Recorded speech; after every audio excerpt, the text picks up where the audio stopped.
Hey everyone, welcome to another episode of Matrix Moments. This one is really special. We have with us today Sharad and Andy, who are the founders of Neysa, which is India's first AI cloud. I said special because Sharad is one of the original internet pioneers of India. He had started NetMagic way back in the late 90s and has been in the data center game for the last 2.5 decades. Very excited to have you here and welcome Sharad, welcome Andy. Thank you.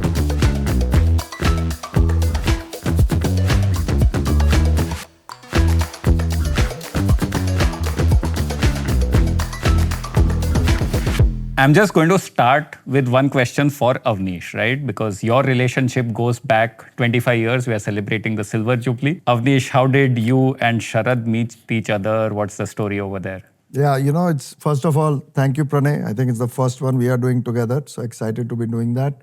This is very special. Some people might know that I came back to India to start online marketplace business. Not only did I forget to check whether they were internet users or not, we also forgot to check whether the internet connections worked and all of that stuff. The site, we managed to get it going. We used to be hosted in Prabhadevi at what used to be called VSNL, which people would not have heard of. It was the government's data center. And I don't want to say too much, but net, sometimes the air conditioning wouldn't work, the wires were hanging, rats were running. It was a different type of data center and it was a nightmare. And we had raised venture capital. We used to advertise, and the minute we would advertise, the site would go down. I was the acting CTO. I would end up sleeping in the data center. And one day I got a call. I don't know who connected, who was the common connect, but I got a call and it was Sharad. And he said, I'm so-and-so. I have this private data center, but it wasn't even a cell. He basically said, I understand you are having trouble. Let me know how I can help. And then I requested him and he came and looked. And for the longest time, our system was architected in a way where you couldn't even move it out. It was like you had put a rock in VSNL and you can't move it out. No business happening between us other than just pure goodwill. I would say, Bazi, the company would not have existed without Sharad. I had one technical person within, and midnight, anytime we would go to VSNL, they are more technical, and I think at some point Andy got involved and we would just try to patch it together. And there was no actual commercial arrangement. So thank you. That basically kept Pazi alive. And then of course at some point he set up a very there was a fancy data center and we moved, and I'm told I was the first cage client. I felt like a caged client, but but that worked out well. So thank you. Wonderful to actually be back in business after 25 years of an association. Very excited. Thank you, Avnish. Thank you. Maybe Sharad and Andy, question for you from the early days, right? So I think back then, like Avnish included, everyone was trying to get consumers onto the internet. You took a different route to enable businesses to get on the internet. What was the thought process back then? So that is, when I started NetMagic, before I raised venture capital, and data centers, as you know, is a very capital intensive business. Yeah. We were doing consulting for a lot of the ISPs, the early ISPs. And their valuations were based on number of eyeballs or number of consumers, as you said. So everybody was focused on that because they wanted to increase their valuation. But I was exposed from my days in the US for how businesses were leveraging the internet. And we found that to be a gap. When we were consulting to all these players, early movers in the ISP space, we found nobody's really targeting the business users. And that's how we wrote the business plan. So just addressing a gap that existed. And, we were fortunate that the founder of Exodus, co-founder of Exodus Communications, B.V. Jagdish, decided to angel invest in us. And that's how we saw some of the state-of-the-art data centers that they had built at that time, and that's how we got into the data center business. And of course, after that, it was massive exit to NTT after multiple rounds of venture funding, and then you continue to scale the business over there, right? When you think about your second innings, right? You've obviously done well in life. Why are you doing this again, right? And how did you think about this decision? And I'll layer something on, and maybe Andy, you should also give your view of the inside of the NetMagic journey. You made a ton of money. Like, why bother? Like, why not chill and retire? And then same question for you. It's not the money alone that obviously motivates you. There were some gaps that we noticed at NTT, And maybe if I had the opportunity at Entity to address some of these gaps, because obviously Entity is such a large company and there are different divisions that were addressing gaps in a particular way. So we noticed, and we had built a successful cloud called Simply Cloud, which is still running and doing really well at Entity. And we noticed, we saw our users asking for AI workloads. We saw that early trend, and we were losing those clients to the hyperscalers. Right. And we felt that this is something that we should address. And even the other products that we are looking at, which will all kind of, all synergize, were gaps that we noticed when we were running our business. And we wanted to address it. I think the agility that we could do as a startup, right? That was what was missing. That's why we decided to do it second time. I think, Andy, just for context, how did you first join Sharad, and then why did you second time join? Me and Sharad go back all the way till 2005 or 6, around that time. And we joined, we first met Sharad, I first met Sharad at the other end of the ISP, where we enabling customers doing... I used to work for a company called Cal Tiger, which was the free ISP in the and this is, I'm talking 99, 2000, around that time. A lot of, obviously, being free, and we had dial-up modems and all that. So it was very, very popular, not very profitable, obviously. But from there onwards, when I moved to Bombay, that was in Calcutta. I moved to Bombay, then I was working for a company called PaceNet, doing something similar, but not free. So dial-up. And then Sharad, we were customers to Sharad. So all of our setup used to be in the NetMagic data center. I think when I joined NetMagic in 2006, the allure of NetMagic was, and which Sharad also mentioned, it was the only data center which was not a telecom service provider. It was carrier neutral. And that somehow, made the appeal much more to all the enterprises and to anybody who would want to cater to the growing Indian market at that point. And ISPs, and you remember, ISPs were like mushrooming everywhere during that time. And you really couldn't have the capability to, or the restriction of just staying with one provider. That, of course, is great from a business perspective. From a technical perspective, is very, very challenging. That's where we started. And then over a period of time, we built, I remember, from Goregaon, then to Sakivihar, then to Vikhroli, as the networking became complicated. And that's something I'm very, very passionate with. And that's one of the reasons why we started this. And when AI started happening, we're looking at how can we leverage this new upcoming technology to make sure that people like me can sleep better. Essentially, that is what the idea was, right? But the more we get into AI, we realize that, like every other new technology, we always see the end. There's a lot which happens behind the scenes, right? But if you take an example of any AI deployment lifecycle, if you will, an LLM, which is the most popular, I think the most relatable kind of AI. It requires a lot of work, and I mean a lot of work, to even answer a simple question like, hey, what is your name?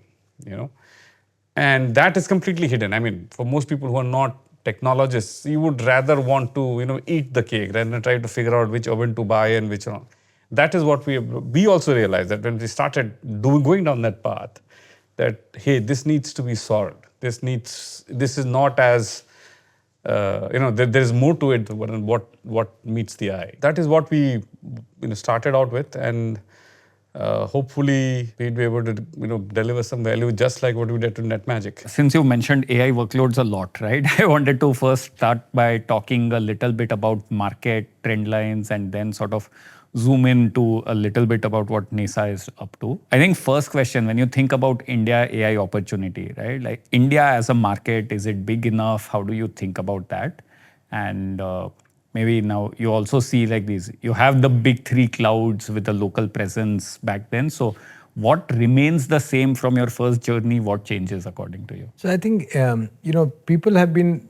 We were pleasantly surprised that there are, when you talk to the enterprise, and our target market is the enterprises, when we speak to the enterprise segment, we see that they've been a lot of these, especially in the banking and financial vertical, they've got teams of data scientists and machine learning engineers that have been working on various applications for a while. I mean, I think with the success of OpenAI, right, and that's when everybody got came onto the bandwagon. But some of these enterprises have been working on AI solutions for a while, and so there is a fair amount of maturity. I think I recently read an article. I think it was a BCG article or something, which said that India has probably one of the richest sources of AI talent. Having said that, I've not seen too many Indian companies train a foundational large language model from scratch, right? We've not seen that happen yet. I mean, maybe there are a few. I think Krithrum is something we've heard of, and a few government initiatives as well. And if I draw a parallel from the cloud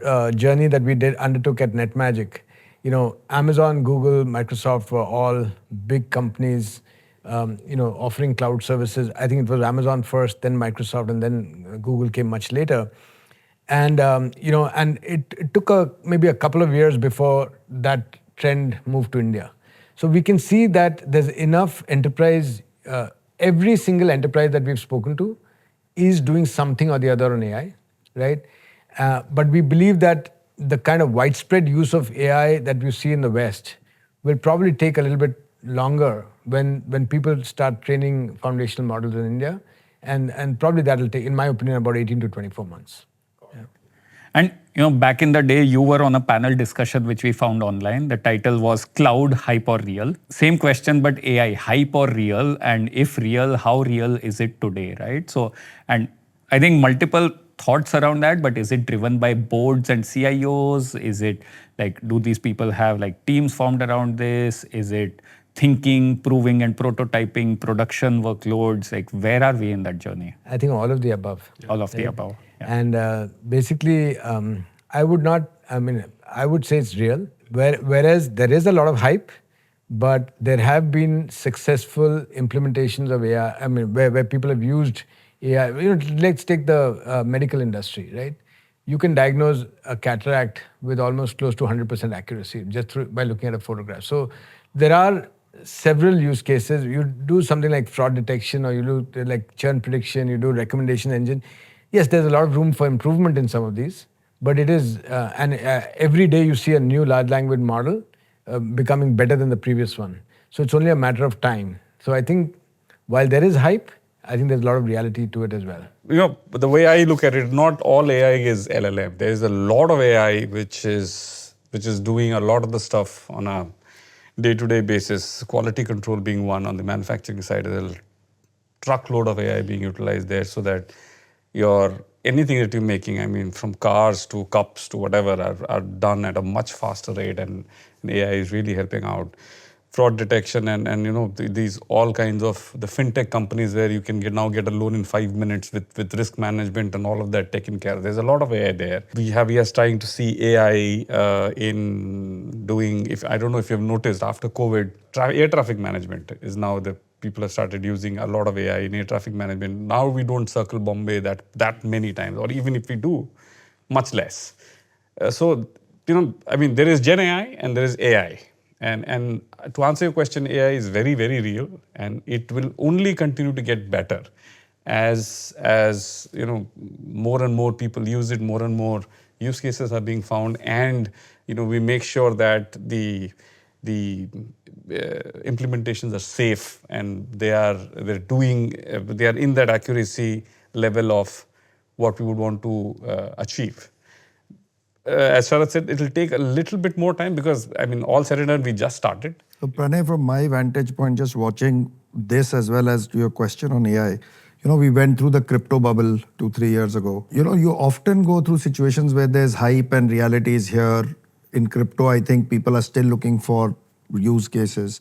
I think here, hype is vertical and use cases are also growing. And I know you have a point of view on apps that you should share. So I think it's real. The other thing just about Neysa, which we are all privileged to be partners with, but also something that doesn't happen very often, is how quickly it's even in India, the demand we are seeing, right? It's not a push product. there's a significant, and that is rare in businesses. It tells you, it's not only, and you're seeing in some of our companies how quickly, so whether Ola is implementing or customer support in one card everywhere. I think what happens in markets is when there is a serious tectonic shift, they usually shoot over to the upside. They'll overcorrect. It's like a pendulum. But because it's overcorrected, people always assume that it'll be a bust. I don't think this one is that. I think this is truly the iPhone type of a moment or a mobile computing moment, which is, or even a cloud computing moment, but cloud computing compounded over a period of time. It wasn't as rapid. But I still remember even the first App Store apps for Google and Android, iPhone, they used to be shit. Right? So I think this one... And iPhone launched without an App Store, by the way. There's no App Store at all. So I don't think this one is... I think this one is real. Hype is ahead for sure. But that's also how you get disproportionate capital attracted to opportunities, and then you create more disruption. Right? Should talk about what your views are on apps and use cases. Yeah. What is your view? Is it hype or real? No, real for sure. I think, again, going back to iPhone as a parallel, I think the iPhone happened, right? App Store happened probably 1 or 2 years later. A lot of companies which were on web started porting their websites into mobile applications, right? So Facebook had a mobile app, Amazon had a mobile app. So it was still, we talk about incumbents versus upstart, and it was the same thing then. People said, okay, all the companies who have a website will build a mobile app. They'll continue to win the market, right? I think good product and good design and good UX people usually need time to think creatively. Customer behavior also needs time to change. So I think the new experiences happened probably 2-3 years after the App Store, which was maybe like Uber in 2010, Instagram, or really Snapchat after that, where Uber launches the experience. It starts with GPS. It's native. Now it is mobile only. You cannot replicate that on the web. Snapchat launches with a camera. Then you had Pokemon Go, which was like, it combines GPS and your camera and VR. So you could see like people running around trying to capture Pokemons. That was 2015, right? So it took time for creativity to catch up and create net new use cases with the new capabilities that you had, right? So I feel like, at least when it comes to applications where I spend a lot of time, we are somewhere in the middle, right? That the capabilities are there, the creative use cases are maybe yet to show up, but they'll start showing up, and maybe in some pockets they are. But those applications can again be good consumers of models. They can come up with like sort of net new user experiences, new use cases, new jobs to be done. But the real fun will be when it is, like you said, something that is so AI native that you couldn't do it otherwise. You couldn't do it otherwise. And I think the other one, just thought on markets. Which you probably haven't imagined yet. And the thought on markets over there was, again, industrial automation was automating hands and legs. Right now, it's like if I had an army of 20-year-old interns, what could I make them do, right? But eventually, if you see any company P&L, maybe 10% is software, 60-70% is headcount. And if you take just 10% of that headcount and move it to software, right? So what are people doing today, which to some degree you can automate, then your software spend in every company is going up.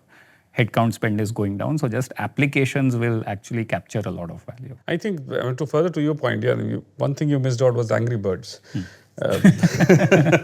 Because that was the technology which was enabling that was multi-touch, right? And once people start getting, you never know what the next thing would be. And from a pure hardware perspective, and from the pure infrastructure which is required to run these things, these are very powerful.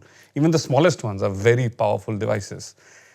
So, once you're right, once it goes out in the mainstream, we never know what bright sparks will be thinking outside in the world. Coming back to Neysa, right, and we talked about the market opportunities. So just zooming in on Neysa, like give us, just for everyone to understand the company better, give us a brief about just the company and the mission. So the aim is to democratize AI. We have the standard problem statement that you have from enterprises. Look, our board decided, and that kind of segues to your earlier question as well, is that in the boardroom conversation, the CEO and the board members decided that we need to leverage AI to improve productivity, efficiency, to stay relevant in business. And so I've got a budget. The CIO comes and says, I've got a budget to, to do something with AI, but I don't know where to start, right? And that's a problem that, I've heard this over and over again. Of course, there are different kinds of companies. There are mature companies, as also I mentioned, like some of the banking and financial sector, where they've got armies of people already doing this for the last 10 years. And our aim was, and when we try to use it ourselves for some of our other applications, we found that there was, A, it was very expensive. B, there were lots of moving parts. How do we make this in a seamless manner so that it is not only affordable, but you can easily, seamlessly develop applications using Gen AI apps. And so we decided that we'll address this segment to make it affordable, to make it and affordability we've done through multiple ways, right? We've done it through fractionalizing GPUs. We've done it through becoming cloud agnostic and connecting to all the clouds so that data egress costs are reduced.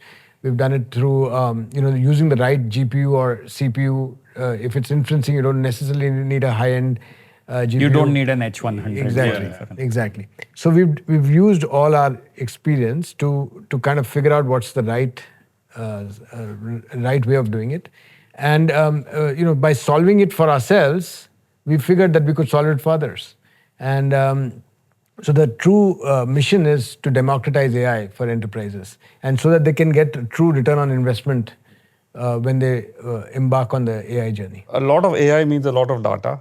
Moving data, we even thought of that. How do we move data for enterprises? And they have like a lot of data, and they do not want, they're very, very touchy about how secure the data is. They do not want it over the wire. They do not want it unencrypted, and they want it fast. So how do I, and to train any kind of AI model, you need a lot of data. So we solve for that as well.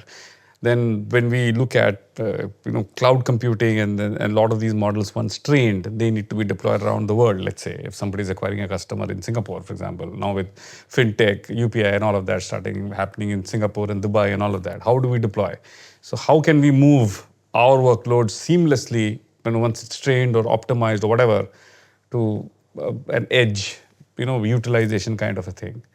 All those small things, and these really add up, right? When we look at cloud computing, if you look at the success of cloud computing today, it's primarily not because the technology, but it's more from an ecosystem perspective, right? How quickly can you get to where you want to, and how can the platform help you? That's what we're trying to do. So I know you addressed sort of the cost angle, but is there something, like again, when I think about this, I think there's multiple levels of the problem, but there is, usually there's this trade-off between cost, performance, quality, speed, right? That's sort of one type of complexity. The other type of complexity is building, deploying all of that. And like you said, a lot of moving pieces, right? So what are you doing on that front? So we've done, to address the various requirements that are coming to us, we've done three different things that we've done. One is the model of deployment. We're doing both public cloud and private. So many enterprises don't want this to be on the public cloud. So we're happy to deploy the same technology that we deployed for us on the public cloud. We're happy to deploy on-prem. In addition to that, what we've done is we've found that enterprises, by talking to a lot of enterprises, they've got two kinds of users. One is the data scientists and machine learning engineers. So they've got teams, like I said, in some of the banking and financial verticals and other verticals as well. So for them, we've set up, we are providing a platform that allows them to seamlessly do the entire MLOps journey, right from data ingestion to feature engineering to selecting a model, training a model, inferencing, and then continuously monitoring this, right? And there's another line of business users that we have, like for example, a marketing department in a company or a customer service department in a company who don't necessarily who don't have the people who are machine learning engineers or who can write machine learning code. So for them, we've got a platform that allows them to do without writing code, with a low code, no code platform where they can build Gen AI apps. So with this, we believe, at the bottom layer, we have the hardware, which is the GPUs, CPUs, storage, etc. Then we have the orchestration engine, which will basically allow people to even do fractional GPUs, especially for the Indian market. Yeah. And then on top of them, we have these platforms that address both segment of users. So this way we make it seamless, we make it cost effective, and we make it very rapid to deploy. Right. And we make it more approachable. I mean, you can be a hardcore nerd and you can get into a system and do what you want, or you could be somebody who really wants to just, eat the ice cream, not really worry about where the milk came from and all of that. Both and in the middle as well. If you want to transition from this to that or somewhere in the middle is something that we would enable in the platform.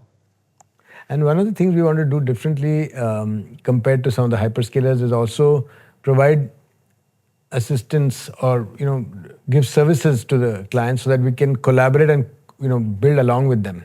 Right? So this will be done directly by our team as well as some of the partners that we've identified, so that people don't struggle in their journey and they don't get overwhelmed trying to adopt AI. I think the sovereign cloud trend is also interesting, right? At some stage, even vis-a-vis these hyperscalers. So we'll see where that goes.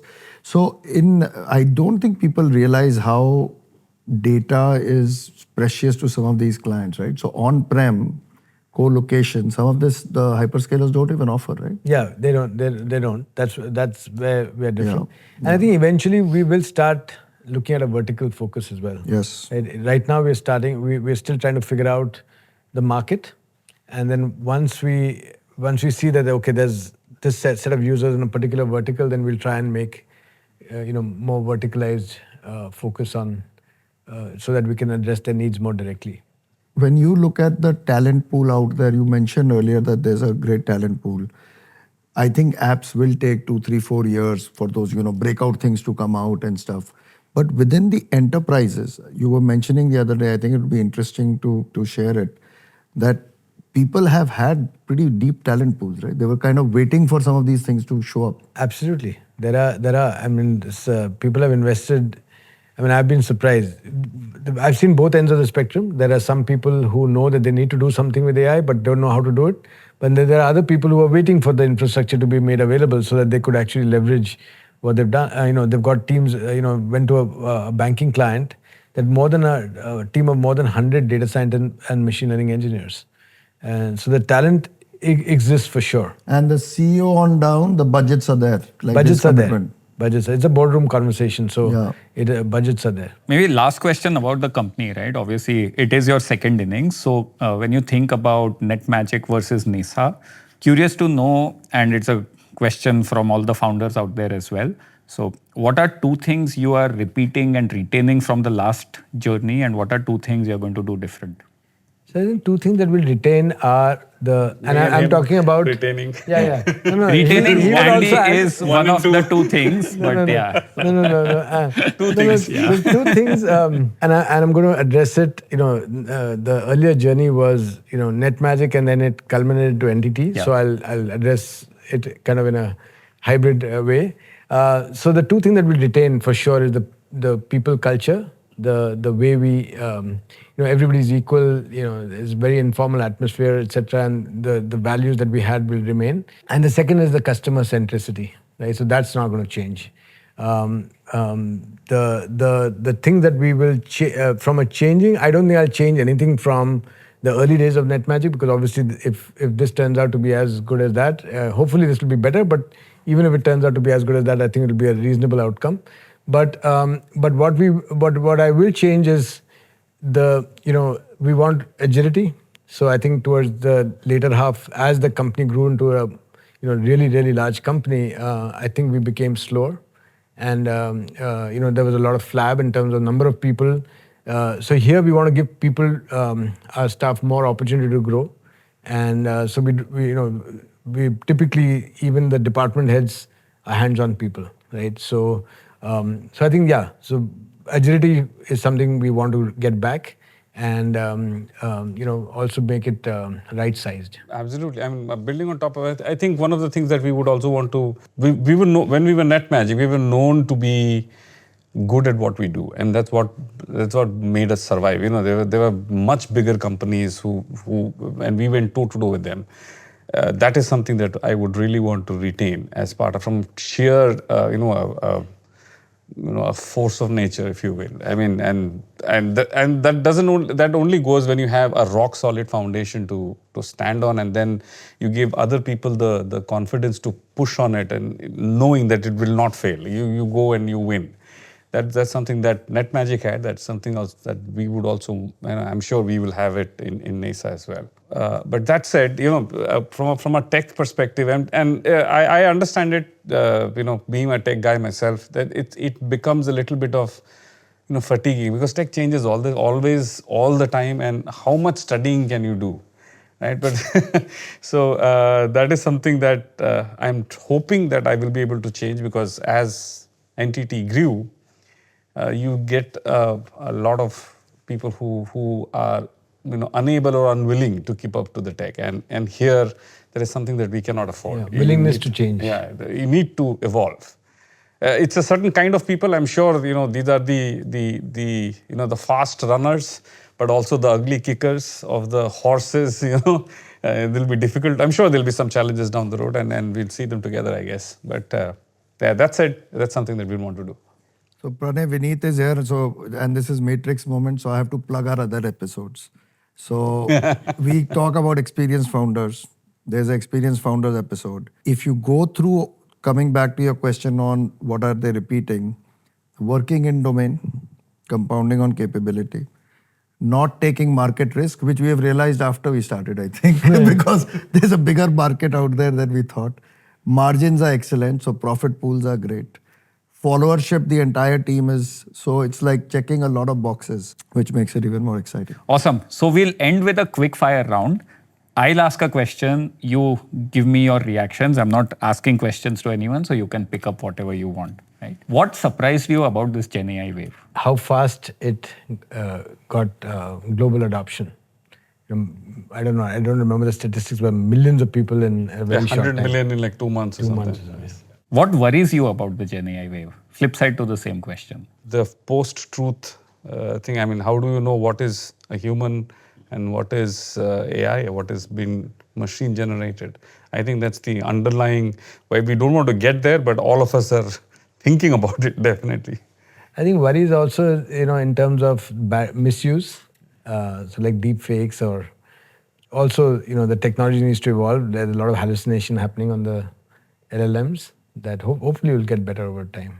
So our audience knows these are not 4 bots or avatars having a conversation, because 5 fingers. AI still struggles with No, that was already Yeah. fixed, I think. I worry about, from a investor standpoint, I worry about glut of capacity. Sam Altman said it's hopeless for teams in India to compete with OpenAI on foundation models. Agree or disagree? Disagree. Disagree.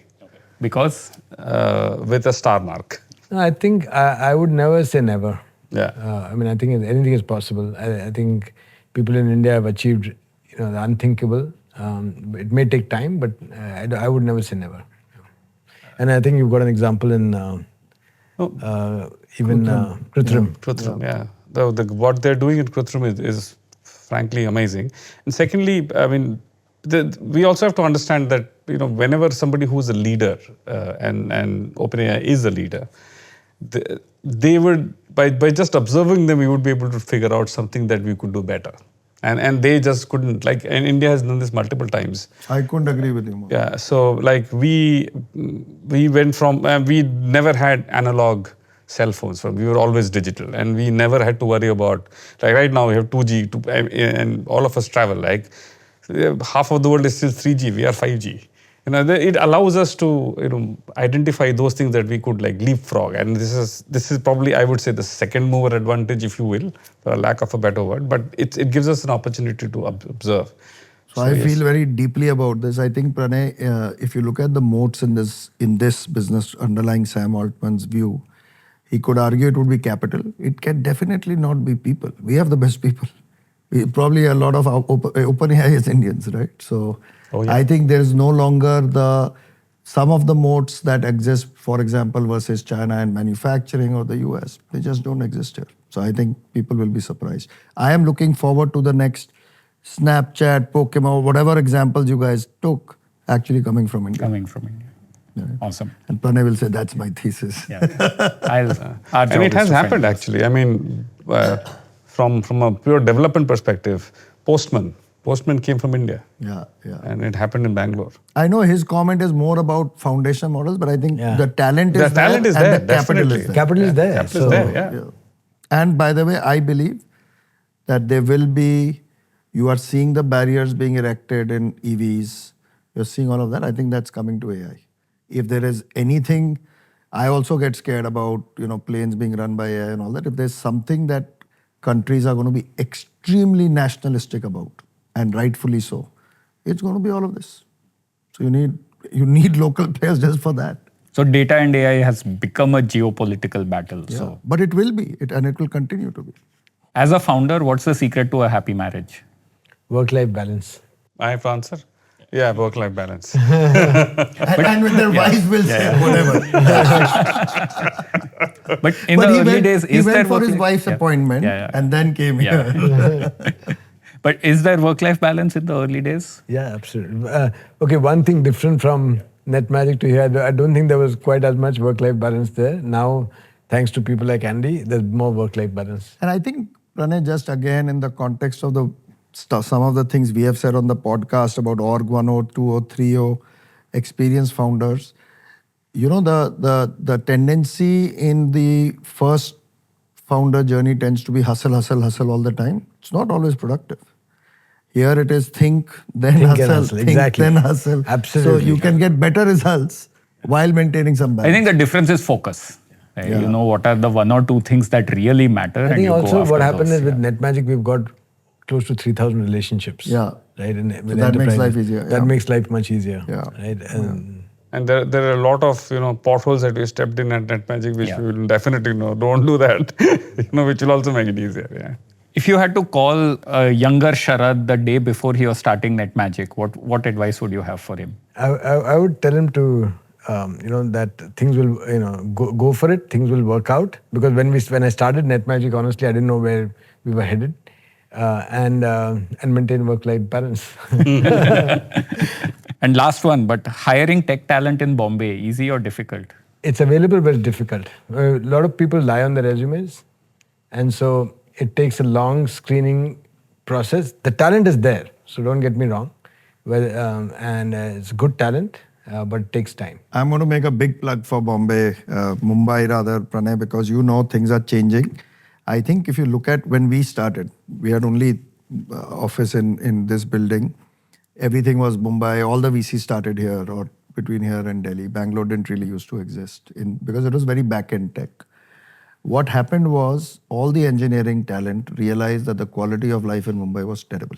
They had to live in very small apartments, very far away, commute very long. All of that. It's all changing. And in this fund, like in the last 2-3 years, you have decided to actually visit Mumbai. That tells me itself. This is a co-tech company. You have interviewed 2 other people earlier in the day, which are all deep tech. So it's not fintech, well known, consumer brands, yes, media tech, yes. It's deep tech also. And I think in the next 2 years, one of the team guys who are pushing Mumbai as an entrepreneurial center, they were telling me that their engineers NPS in the last year of the metro rail opening has gone up significantly, right? Because the 1 hour, 30-minute commute is becoming. So I think this city is converging very fast. It is the best city in India, everybody knows.